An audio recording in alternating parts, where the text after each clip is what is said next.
محمد اللهم صل على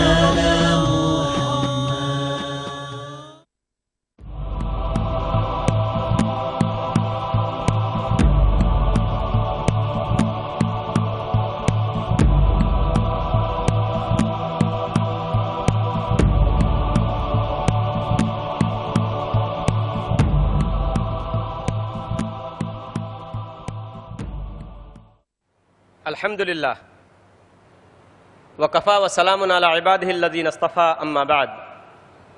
خواتین و حضرات اور پیس ٹی وی پر اس پروگرام کو دیکھنے والے کروڑوں ناظرین، میں آپ سب کی خدمت میں ہدیہ سلام پیش کرتا ہوں. السلام علیکم ورحمۃ اللہ وبرکاتہ. پروگرام کا آغاز قرآن پاک کی تلاوت سے ہوگا. اس کے لیے میں آواز دے رہا ہوں اسلامک انٹرنیشنل اسکول ممبئی کے استاد قاری توفیق صاحب کو کہ وہ تشریف لائیں اور قرآن پاک کی تلاوت فرمائیں. قاری توفیق صاحب.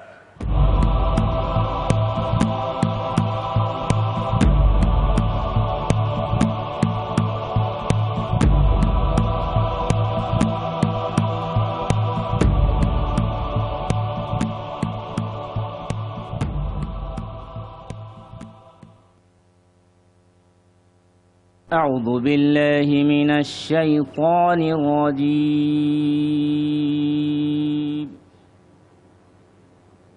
بسم الله الرحمن الرحيم.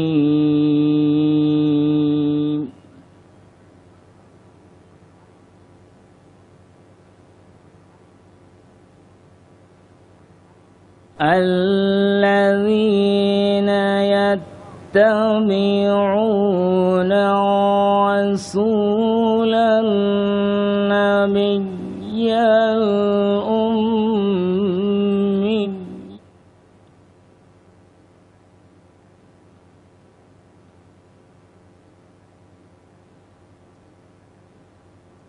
الذي يجدونه مكتوبا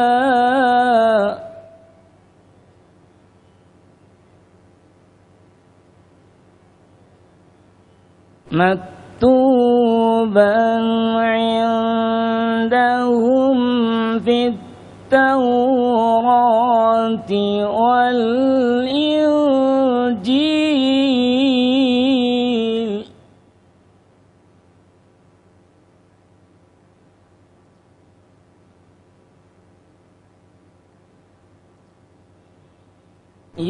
يأمرهم بالمعروف وينهاهم عن المنكر ويحل لهم الطيبات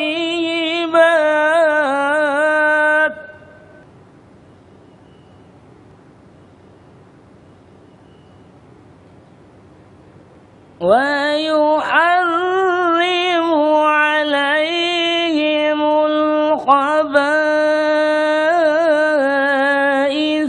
ويضع عنهم إصرهم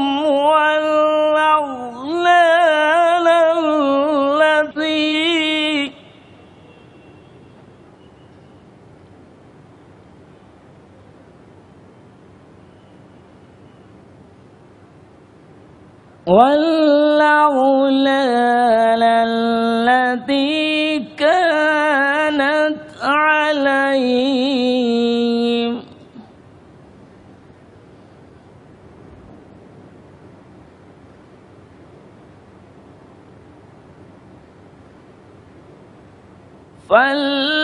فالذين آمنوا به وعزروه ونصروه واتبعوا النور الذي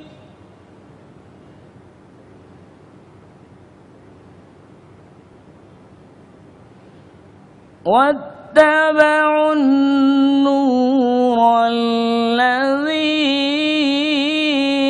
أنزل معه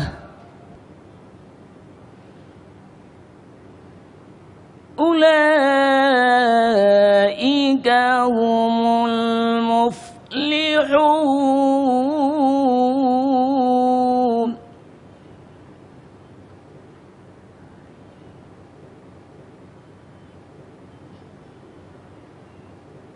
قل يا أيها الناس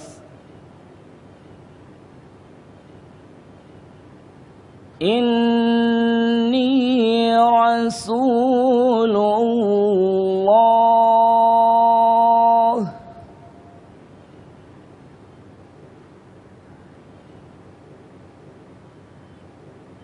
قل يا أيها الناس إني رسول الله إليكم جميعا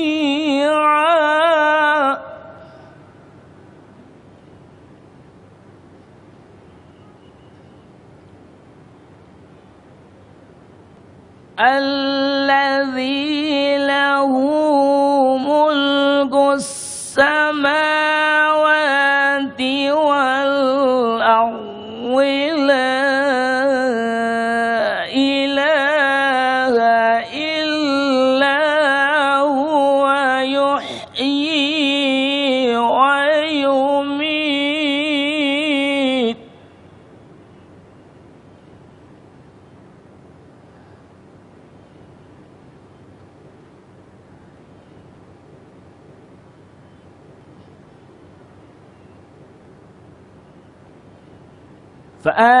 فآمنوا بالله ورسوله النبي الأمي الذي يؤمن بالله وكلماته صدق الله العلي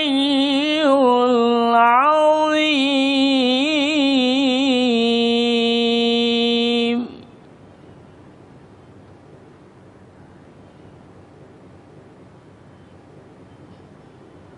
جزاک اللہ قاری صاحب.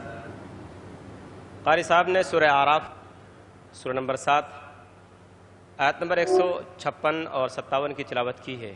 آئیے ہم تلاوت کردہ آیتوں کا ترجمہ سنتے ہیں. اللہ کی پناہ میں آتا ہوں شیطان مردود سے.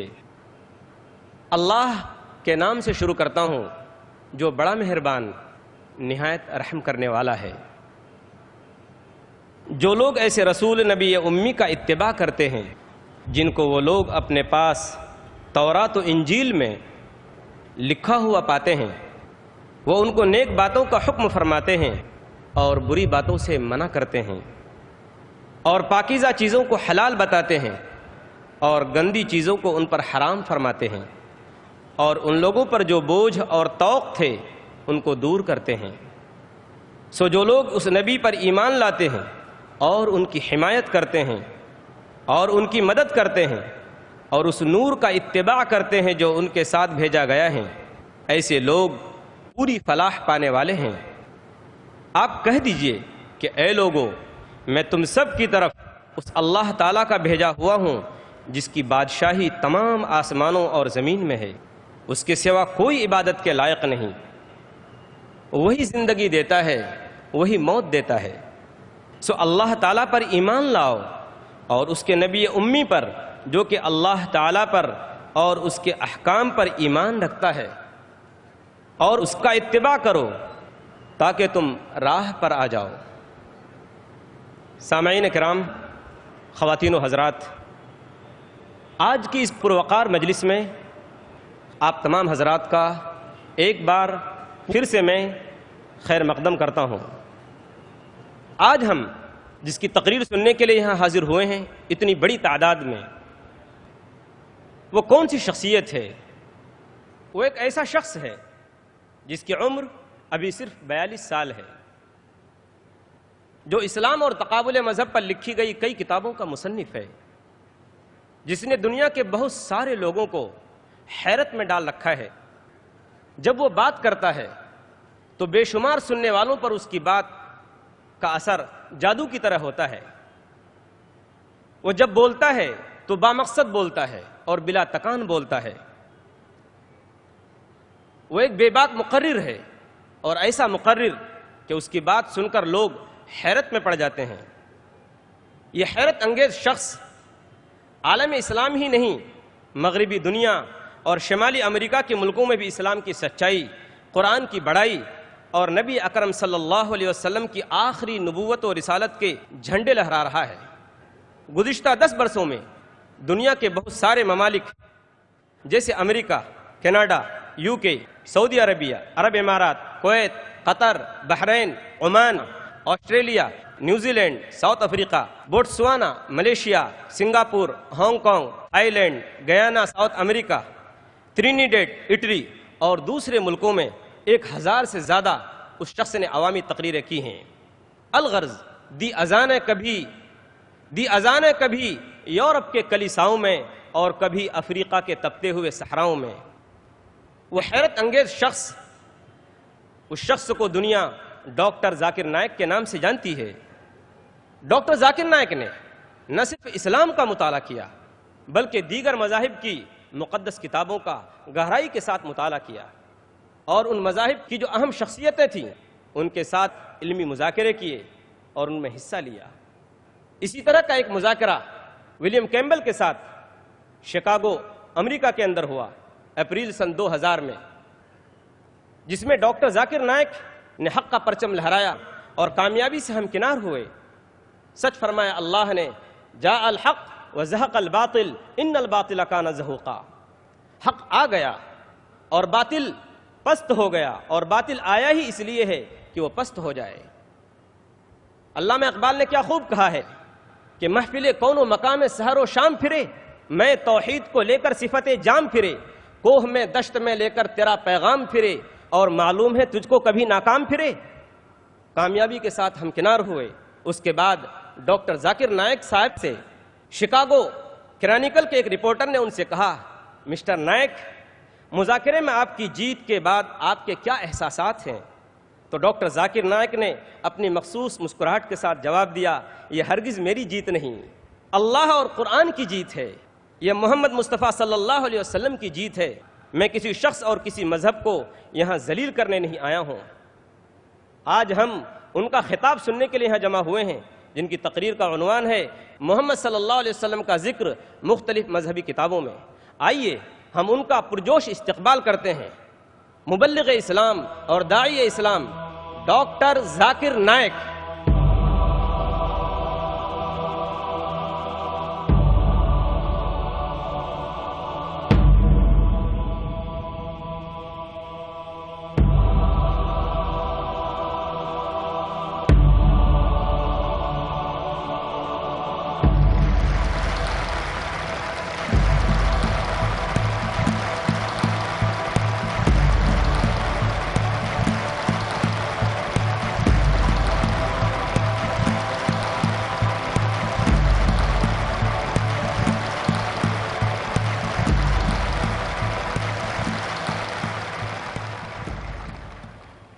الحمدللہ والصلاة والسلام علی رسول اللہ وعلی آلہ وصحبہ اجمعین، اما بعد، اعوذ باللہ من الشیطان الرجیم، بسم اللہ الرحمن الرحیم۔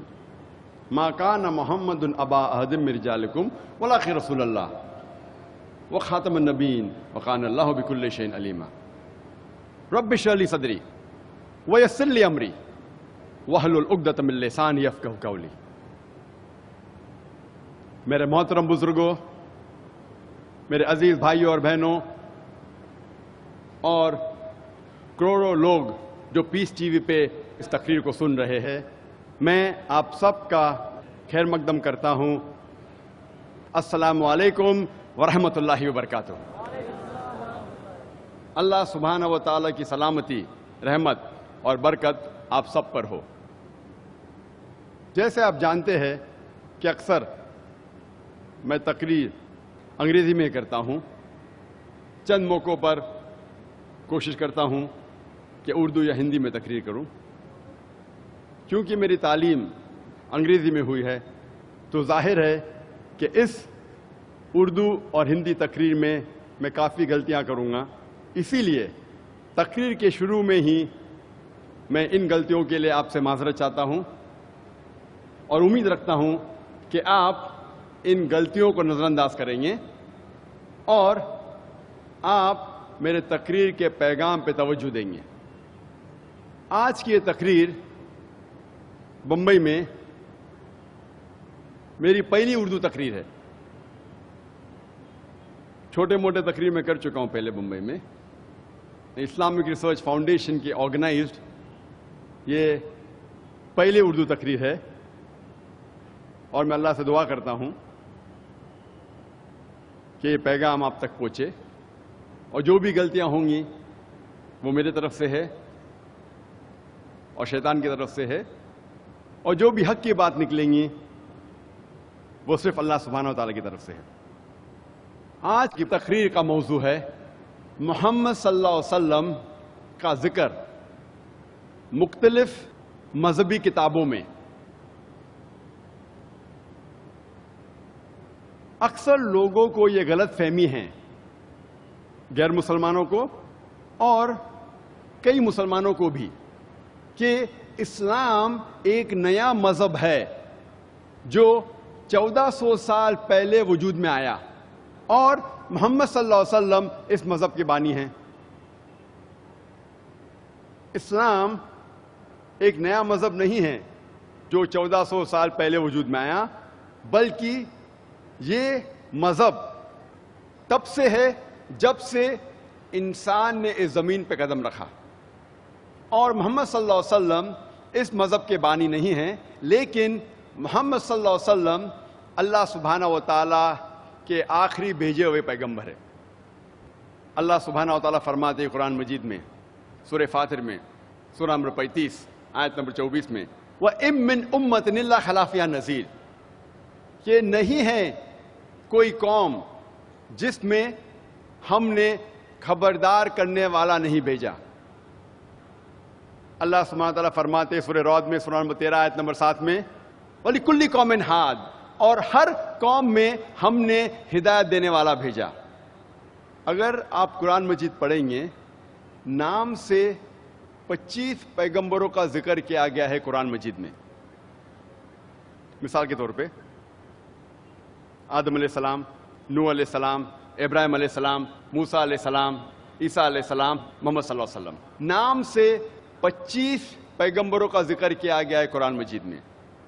لیکن اللہ سبحانہ و تعالیٰ فرماتے ہیں سورہ نساء میں سورہ نمبر 4 آیت نمبر 164 اور سورہ غافر سورہ نمبر 40 آیت نمبر 78 میں کہ ہم کچھ پیغمبروں کا ذکر کرتے ہیں قرآن مجید میں، کچھ پیغمبروں کے قصے بیان کرتے ہیں قرآن مجید میں اور کچھ کے نہیں کرتے۔ اللہ کے رسول محمد صلی اللہ علیہ وسلم فرماتے ہیں، یہ صحیح حدیث ہے مشکات المصابی کی جلد نمبر 3 حدیث نمبر 5737، جس کا ذکر احمد بن حنبل میں بھی آتا ہے جلد نمبر 5 صفحہ نمبر 265 اور 266 میں محمد صلی اللہ علیہ وسلم فرماتے کہ اللہ سبحانہ و تعالیٰ نے اس زمین پر 1,24,000 پیغمبر بھیجے۔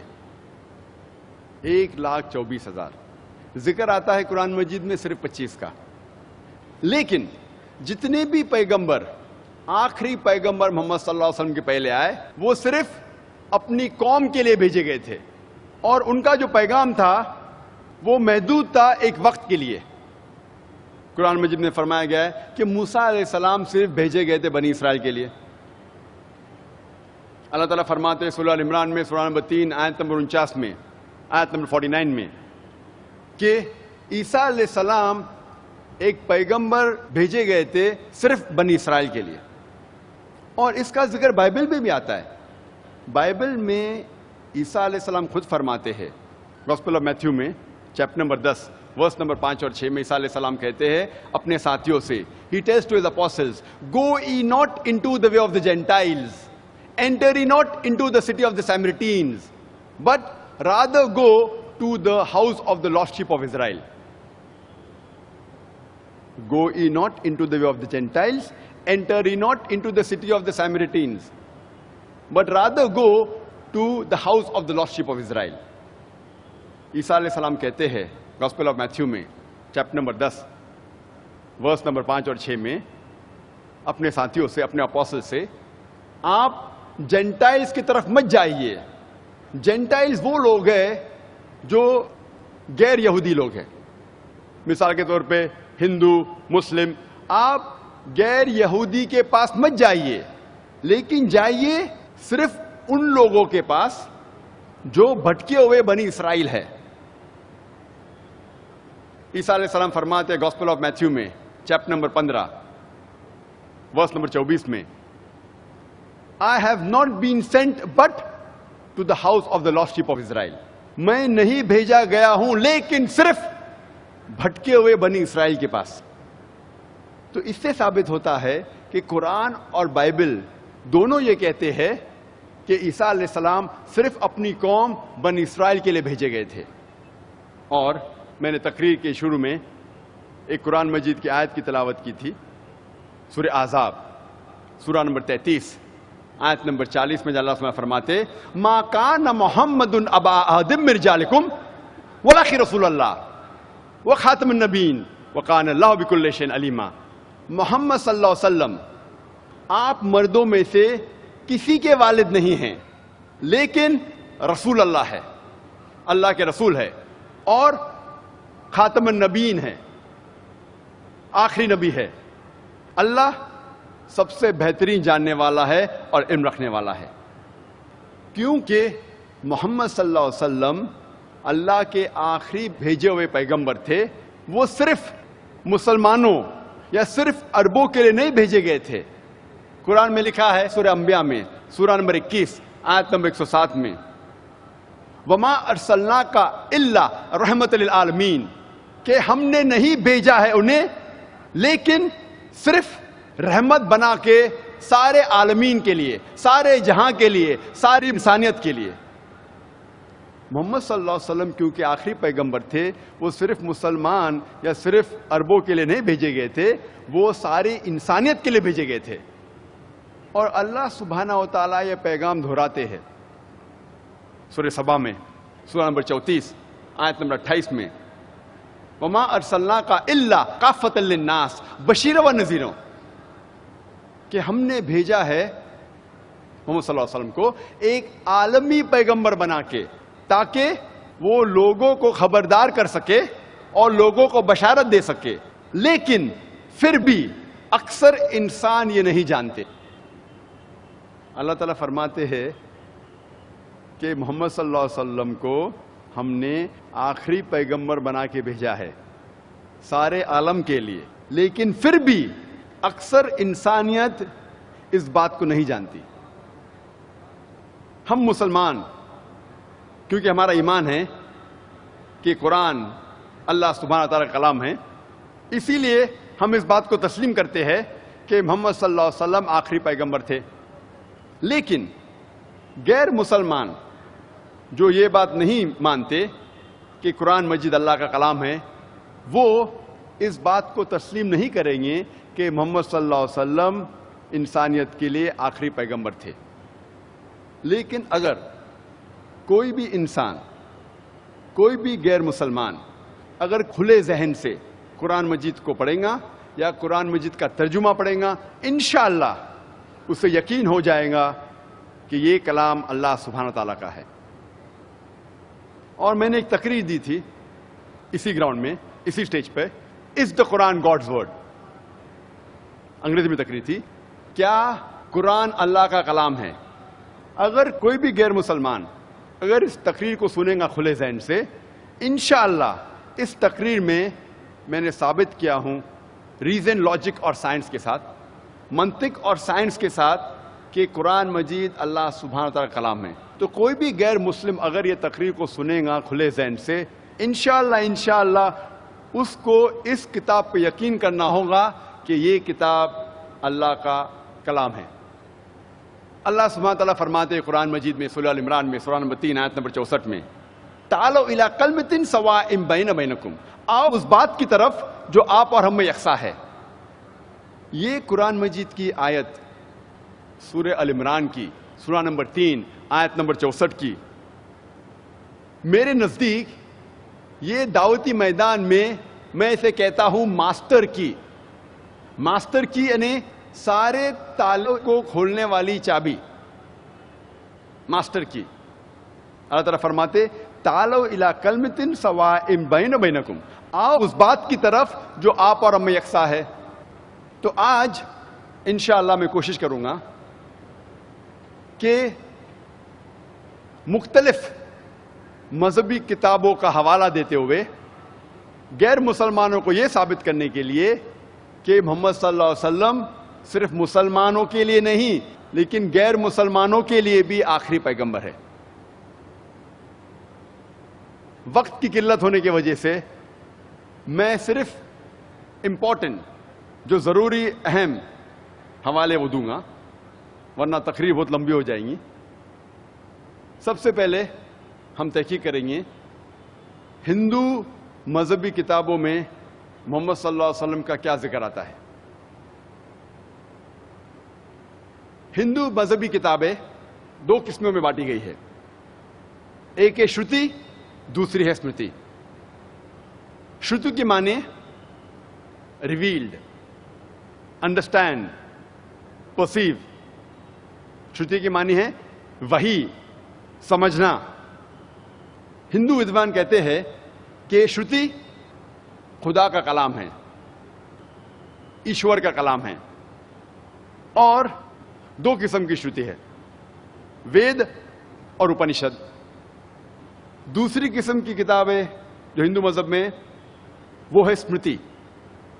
اسمرتی کے معنی ٹو ریممبر، میموری، یاد رکھنا، یادداشت۔ اسمرتی ہندو ودوان کہتے ہیں یہ ایشور کی کتاب نہیں ہے لیکن انسانوں نے لکھی ہے، اور اسمرتی میں لکھا گیا ہے کس طریقے سے انسان اپنی زندگی جینا چاہیے اس زمین پہ، انفرادی طور پہ، معاشی طور پہ اور عالمی طور پہ۔ کئی قسم کی اسمرتی ہے، مثال کے طور پہ پراناز ہے، اتہاس ہے، رامائن، مہا بھارت، بھگوت گیتا، منوسمرتی وغیرہ۔ وقت کی قلت ہونے کی وجہ سے صرف جن کتابوں کا میں حوالہ دوں گا اس کے بارے میں اور ڈیٹیل میں بات کروں گا۔ پہلے قسم کی کتاب جو ہندو مذہب میں ہے وہ ہے شروتی۔ شروتی جیسے میں نے کہا دو قسم کی ہے، وید اور اپنشد۔ وید آتا ہے سنسکرت لفظ ود سے، جس کے معنی ہے گیان، علم، نالج۔ وید چار قسم کی ہے، رگ وید، یجروید، سام وید اور اتھروا وید۔ پہلے تین وید رگ وید، یجروید، سام وید سب سے پہلے وجود میں آئے اور آخری وجود میں آیا اتھروا وید۔ یہ پہلی تین وید رگ وید، یجروید، سام وید کو کہتے ہیں ٹرپل سائنسز یا ٹرائی ود، یعنی تین سائنس کی کتابیں یا تین علم کی کتابیں، تین گیان کی کتابیں۔ رگ وید جب آپ پڑھیں گے اس میں لکھا ہے سانگز آف پریزز، تعریف کے گیت۔ یجروید میں ہے سانگز آف سیکریفائسز اور سیکریفائسز فارمولاز، قربانی کے شلوکس۔ سام وید میں ہے میلڈی، سنگیت۔ اتھروا وید میں ہے میجیکل فارمولاز، جو چمتکار کے شلوک ہے اس کے بارے میں ذکر آتا ہے اتھروا وید میں۔ ہندو ودوان میں اختلاف ہے کہ وید کب وجود میں آیا۔ سوامی دیانند سرسوتی کے حساب سے، جو آریہ سماج کے بانی ہیں، وہ کہتے ہیں وید 131 کروڑ سال پرانی کتاب ہے, 1310 ملین ایئرز اولڈ. لیکن اکثر ہندو ودوان کہتے ہیں کہ وید تقریباً 4000 سال پرانی کتاب ہے. تو اکثر ہندو ودوان کہتے ہیں کہ وید تقریباً 4000 سال پرانی کتاب ہے, مذہبی کتاب ہے, لیکن ایگزیکٹ کبھی وجود میں آئے یہ کسی کو نہیں پتا. ہندو ودوان کو یہ بھی نہیں پتا کہ وید کس جگہ پہ پہلی بار وجود میں آئیں, دنیا کے کس علاقے میں. ہندو ودوان کو یہ بھی نہیں پتا کہ سب سے پہلے کون سے انسان کو ملی, یا کون سے سنت یا کون سے رشی کو ملی. اتنے اختلاف کے باوجود ہندو یہ مانتے ہیں کہ وید سب سے اونچی ہندو مذہبی کتاب ہے. اگر وید کسی اور ہندو مذہبی کتاب سے ٹکراتی ہے تو ہمیں ماننا چاہیے وید میں سب سے اونچی. دوسری قسم کی کتاب میں نے کہا کہ اسمرتی. اسمرتی میں پرانا ہے, اتہاس ہے. پرانا جیسے ہم جانتے ہیں اردو اور ہندی میں پرانا مطلب اینشنٹ, پرانی کتاب, اسی لیے اس کا نام ہے پرانا. پرانا میں ذکر آتا ہے کس طریقے سے کائنات وجود میں آئیں, اور کہانی کس سے ہے, دیو اور دیوی کے. اور پرانا کو 18 جلدوں میں تقسیم کیا تھا مہارشی ویاس نے, اور ایک اہم پرانا کا نام ہے بھوشیہ پرانا. محمد صلی اللہ علیہ وسلم کا ذکر کرنے کے پہلے ہندو مذہبی کتاب میں میں آپ سے یہ کہنا چاہوں گا, پہلے یہ ہم سمجھ لے کہ اوتار کے کیا معنی ہیں. یہ سنسکرت لفظ اوتار آتا ہے او اور تر سے, جس کے معنی ہیں ڈسینڈ ڈاؤن, نیچے نازل ہونا یا نیچے آنا. جب آپ آکسفورڈ ڈکشنری پڑھتے ہیں اس میں لکھا ہے کہ اوتار according to Hindu mythology is the coming down of a deity or a revered soul in bodily form on the earth. Oxford dictionary کے مطابق اوتار ایک بھگوان ہے یا خدا ہے جو انسانی جسم میں اس زمین پہ آتا ہے. یہ ہندو مائتھولوجی کے حساب سے. تو اوتار کے معنی ہیں بھگوان خدا زمین پہ آتا ہے انسان کے روپ میں یا کوئی روپ دھارن کر کے. اور اکثر ہندو اوتار کے بارے میں جب ذکر کرتے ہیں وہ حوالہ دیتے ہیں بھگوت گیتا کا, چیپٹر نمبر 4 شلوک نمبر 7 سے 8, جس میں لکھا ہے یدا یدا ہی دھرمسیا گلانربھوتی بھارتا. جب جب ظلم بڑھے گا او بھارتا, اور جب بھی نیکی گھٹیں گی میں روپ دھارن کروں گا اچھائی کا ساتھ دینے کے لیے اور برائی کو تباہ کرنے کے لیے اور اس دھرم کو قائم کرنے کے لیے. سمبھوامی یوگے یوگے, ہر یگ میں روپ دھارن کروں گا. یہ 2 شلوک منترا جو بھگوت گیتا میں, اس سے آتا ہے اوتار کے بارے میں. اوتار کا ذکر ہے بھگوت پرانا میں بھی, کھنڈ 9 ادھیائے 24 شلوک نمبر 56 میں. جب جب نیکی گھٹیں گی اور ظلم بڑھے گا تب تب میں روپ دھارن کروں گا. تو یہ 2 شلوک کے ذریعے بھگوت پرانا اور بھگوت گیتا کا یہ فلسفہ آتا ہے اوتار کا. لیکن ہم مسلمان ہم اس بات کو نہیں مانتے کہ خدا اللہ سبحانہ و تعالی کوئی انسان کا روپ دھارن کر کے اس زمین پہ آتے ہیں. ہم اس کو نہیں مانتے. ہم مسلمان مانتے ہیں کہ اللہ سبحانہ و تعالی انسانوں میں سے, آدمیوں میں سے ایک انسان, ایک آدمی کو چنتے ہیں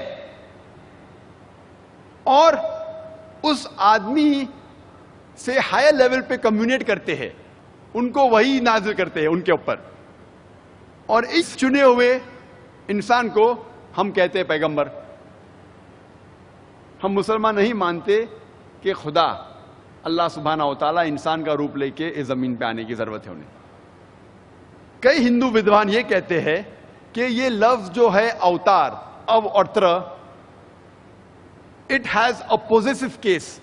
اس کے معنی ہے کہ اللہ سبحانہ و تعالیٰ کی کچھ چیز، ایشور کی کچھ چیز، لیکن خود ایشور نہیں ہو سکتا.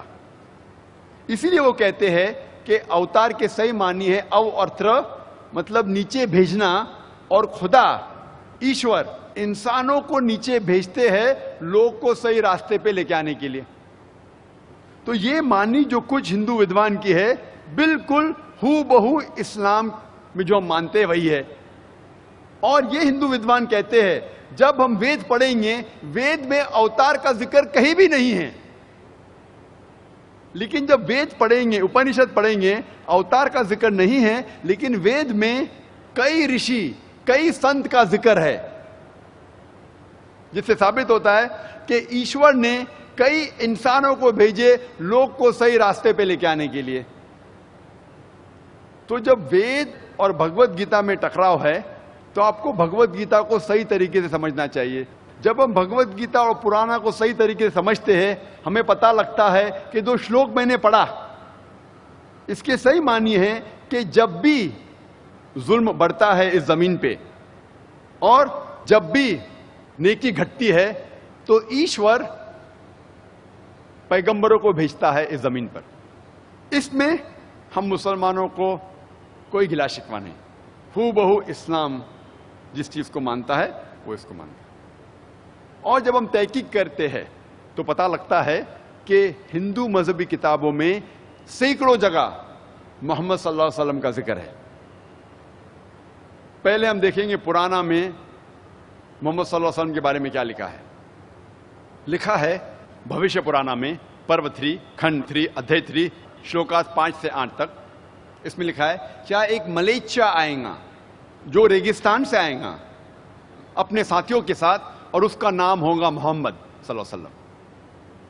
اور راجا بھوج اس مہادیو عرب کو اس کا استقبال کریں گے اور اس کو پنچ گرہ میں نہلائیں گے اور عزت کے ساتھ اسے تحفہ دیں گے اور کہیں گے کہ آپ انسانیت کے لیے ایک مثال ہے اور انسانیت کے لیے رحمت ہے، اور آپ نے ایک بڑی تعداد میں اچھے لوگ کو اکٹھا کیے تاکہ آپ دشمنوں کو ختم کر سکے. جب یہ پڑھتے بھوشیہ پرانا پرو 3 کھنڈ 3 ادھیے 3 شلوکات 5 سے 8 اس میں لکھا ہوا ہے کہ ایک ملیچا آئے گا. ملیچا سنسکرت میں کہتے ہیں ودیشی کو، a foreigner who speaks a foreign language، جو ودیش کی بھاشا بات کرتا ہے. یہ شخص کا نام ہے محمد صلی اللہ علیہ وسلم، اور یہ شخص آئے گا مروستھل سے. مروستھل سنسکرت میں جب ہم ترجمہ کریں گے اس کے معنی ہے ریگستان، a desert, a sandy track. وہ آئے گا اپنے ساتھیوں کے ساتھ، اور ہم جانتے محمد صلی اللہ علیہ وسلم کے کئی صحابہ تھے. اور راجا بھوج یہ مہادیو عرب کو پنچ گرھ میں نہلائیں گے. پنچ گرھ میں نہلانا کے معنی یہ نہیں کہ گنگا میں ڈبکی لینا، لیکن ہندوؤں کا یہ ماننا ہے کہ پنچ گرھ میں گنگا میں نہلائیں گے مطلب آپ پاک ہو جاتے ہیں. تو اس شلوک کے معنی ہے کہ یہ انسان معصوم ہوگا، پاک اور نیک ہوگا. اور راجا بھوج اس انسان کو کہیں گے کہ آپ انسانیت کے لیے رحمت ہے. اور یہی کہا گیا ہے قرآن مجید میں سورہ انبیاء میں سورہ نمبر 21 آیت نمبر 107 میں وَمَا أَرْسَلْنَاكَ إِلَّا رَحْمَةً لِلْعَالَمِينَ، کہ ہم نے تمہیں نہیں بھیجا لیکن صرف رحمت بنا کے سارے عالمین کے لیے، سارے جہاں کے لیے، ساری انسانیت کے لیے. اور محمد صلی اللہ علیہ وسلم ایک مثال ہے ساری انسانیت کے لیے. قرآن مجید میں اللہ تعالیٰ فرماتے ہیں سورہ احزاب میں سورہ نمبر 33 آیت نمبر 21 میں کہ بے شک آپ سب سے بہترین مثال ہے اخلاق میں. اللہ تعالیٰ فرماتے ہیں سورہ قلم میں سورہ نمبر 68 آیت نمبر 4 میں کہ آپ محمد صلی اللہ علیہ وسلم میں سب سے بہترین مثال پائیں گے. کچھ لوگ اعتراض کریں گے کہ یہ بھوشیوانی میں لکھا ہے راجہ بھوج کے بارے میں، اور راجہ بھوج جب ہم تحقیق کرتے ہیں وہ 11ویں صدی میں ہے، 500 سال محمد صلی اللہ علیہ وسلم کے بعد، جو 10th جنریشن آف راجہ شلیوان تھا۔ میں ان سے یہ کہنا چاہتا ہوں کہ ہندوستان میں ایک ہی راجہ بھوج نہیں ہے۔ جس طریقے سے روم کے بادشاہ کو لقب دیا جاتا ہے سیزر، اور مصر کے بادشاہ کو لقب دیا جاتا ہے فرعون، اسی طریقے سے ہندوستان کے راجاؤں کو لقب دیا جاتا ہے راجہ بھوج۔ تو راجہ بھوج ایک ہی نہیں ہے، کئی ہے۔ یہ راجہ بھوج جو آپ ذکر کر رہے 11ویں صدی کے، اس کا ذکر نہیں ہو رہا ہے بھوشیوانی میں، یہ اس کا ذکر ہو رہا ہے جو محمد صلی اللہ علیہ وسلم کے وقت تھے۔ آگے جب پڑھتے بھوشیہ پرانا پرو 3 کھنڈ 3 ادھیے 3 شلوکا 10 سے 27 تک، اس میں لکھا ہے کہ ملیچیا اس زمین کو خراب کر چکے۔ ایک شخص میں نے بھیجا تھا جو غلط لوگ کو سیدھی راہ لے کے آیا، لیکن ابھی دشمنوں نے ایک بڑے دشمن کو بھیجا ہے۔ لکھا ہے سورہ بقرہ میں سورہ نمبر 2 آیت نمبر 173، سورہ مائدہ سورہ نمبر 5 آیت نمبر 3، سورہ انعام سورہ نمبر 6 آیت نمبر 145، اور سورہ نحل سورہ نمبر 16 آیت نمبر 115 میں حرمت علیکم المیتۃ والدم ولحم الخنزیر وما اہل لغیر اللہ بہ، آپ کے لیے منع ہے، آپ کے لیے حرام ہے مرا ہوا گوشت، خون، خنزیر، اور وہ کھانا جس پر غیر اللہ کا نام لیا ہے، اللہ کے علاوہ کسی اور کا نام جس کھانے پہ لیا گیا ہے وہ آپ کے لیے حرام ہے۔ 4 جگہ قرآن میں صاف لکھا ہے کہ سور کا گوشت کھانا حرام ہے، اور یہ لوگ انسانیت میں امن پھیلاتا ہے اور لوگوں کو نماز کے لیے بلاتا ہے، جسے ہم کہتے ہیں آذان، اور ساری حلال چیز کھاتا ہے، لیکن خنزیر کا گوشت، سور کا گوشت نہیں کھاتا۔ اور قرآن مجید میں 4 جگہ لکھا ہے، سورہ بقرہ میں سورہ نمبر 2 آیت نمبر 173، سورہ مائدہ سورہ نمبر 5 آیت نمبر 3، سورہ انعام سورہ نمبر 6 آیت نمبر 145، اور سورہ نحل سورہ نمبر 16 آیت نمبر 115 میں حرمت علیکم المیتۃ والدم ولحم الخنزیر وما اہل لغیر اللہ بہ، آپ کے لیے منع ہے، آپ کے لیے حرام ہے مرا ہوا گوشت، خون، خنزیر، اور وہ کھانا جس پر غیر اللہ کا نام لیا ہے، اللہ کے علاوہ کسی اور کا نام جس کھانے پہ لیا گیا ہے وہ آپ کے لیے حرام ہے۔ 4 جگہ قرآن میں صاف لکھا ہے کہ سور کا گوشت کھانا حرام ہے، اور یہ لوگ